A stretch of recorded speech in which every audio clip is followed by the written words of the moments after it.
दुर्गा नदी के किनारे बसा एक गांव फूलपुर। गांव में कुछ 100-150 लोग रहते थे।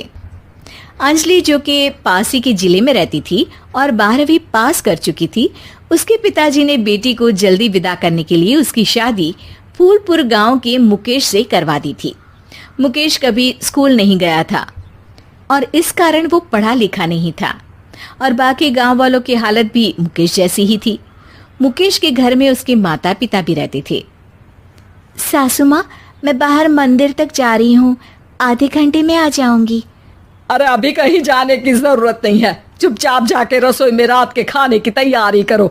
और ये घूंघट क्यों हटा लिया है तुमने?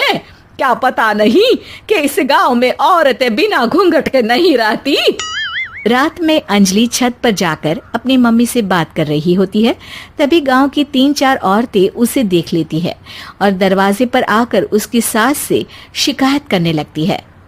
और क्या हुआ? अरे छत पे तो देखो, आपकी बहू मटक मटक के किसी से फोन पर बात कर रही है। दिन भर फोन पे लगी रहती है। अरे कल तो मंदिर के पास वो क्या कहते हैं, सेल्फी ले रही थी। शहर की बहू रखना अच्छा शान की बात है, पर देखना इसके लक्षण से ये तो तुम्हारे परिवार को बदनाम ना कर दे। ये पहली बार नहीं था जब सास से गांव के लोगों ने अंजलि की बुराई या शिकायत नहीं की हो।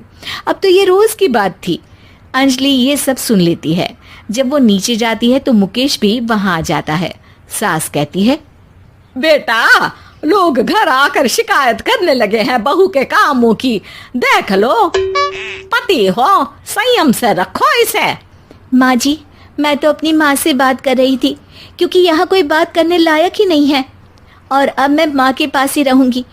वहाँ क्या रहना, वहाँ बाहर के लोग तो ठीक है, पर घर के लोग भी इज्जत ना दे सके। अरे नहीं नहीं अंजलि, ऐसा नहीं है, धीरे धीरे सब ठीक हो जाएगा, तुम फिक्र ना करो।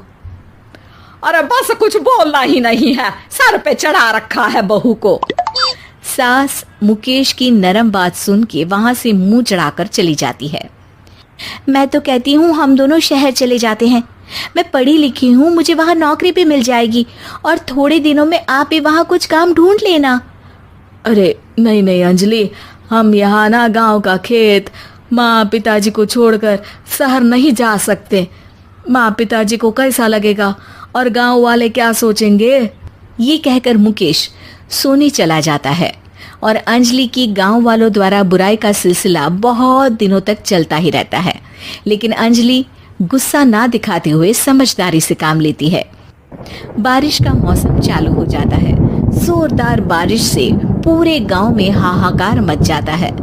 दुर्गा नदी में बाढ़ आ जाती है और बाढ़ का पानी पूरे गांव की फसल तबाह कर देता है। फसल की ये हालत देखकर गांव वाले निराश हो जाते हैं और बात तो यहाँ तक पहुँच जाती है कि कुछ लोग तो अंजलि को इस सब का दोषी ठहरा देते हैं। अरे पूरी फसल तबाह हो गई, पता नहीं किसकी नजर लग गई है। अरे जब से चौधरी परिवार में ये शहर की बहू आई है ना, तब से ही गांव की शांति चली गई है। इसके कर्म कांड से माँ दुर्गा नदी भी खुश नहीं है। ये सब सुनकर बेचारी अंजलि रोते हुए अपने घर चली जाती है। कुछ दिन बाद सभी गांव वाले अपनी फसल का मुआवजा लेकर अपने अपने घर आते हैं। मुकेश भी 1500 लेकर आता है। अंजलि को जब पासबुक दिखाता है तो अंजलि हैरान हो जाती है। अरे, ये पासबुक में तो उन्होंने 4000 की एंट्री करी है और आपको सिर्फ 1500 दिए। सच में? अरे, वो सरकारी अफसर आपको बेवकूफ बना रहे हैं। सरकार की तरफ से हमें 4000 मिले हैं, लेकिन बाकी का सारा पैसा खुद ही खा रहे हैं। आप लोग के अनपढ़ होने का फायदा उठा रहे हैं।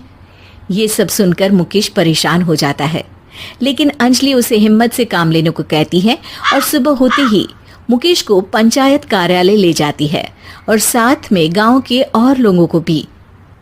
आप सरकारी बाबू क्या गांव के लोगों को बेवकूफ समझते हैं? आपको क्या लगता है ये पढ़े लिखे नहीं है तो आप कुछ भी मनमानी करेंगे? ये बेचारे दिन रात इतनी मेहनत करते हैं, ये हमारे अन्नदाता हैं और आप इनके साथ ऐसा धोखा करते हैं। अरे क्या बके जा रही है ये लड़की, किस धोखे की बात कर रही है? अपने कांड करके नदी माँ को नाराज करके हमारा नुकसान करके इसे चैन नहीं मिला क्या? सरपंच जी, इन सरकारी बाबू ने मुझे बेवकूफ बनाया है और मेरे हिस्से के पैसे खुद चट कर गए। बस ये सुनते ही सरपंच वहां से दुम दबाकर भाग जाता है।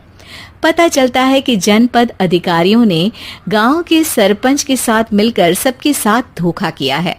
सब लोगों का विरोध शुरू हो जाता है और आखिर में अधिकारी सब गांव वालों के हिस्सों के बचे हुए पैसे उन्हें लौटा देते हैं और कई दिन तक सरपंच गांव में लौटता ही नहीं।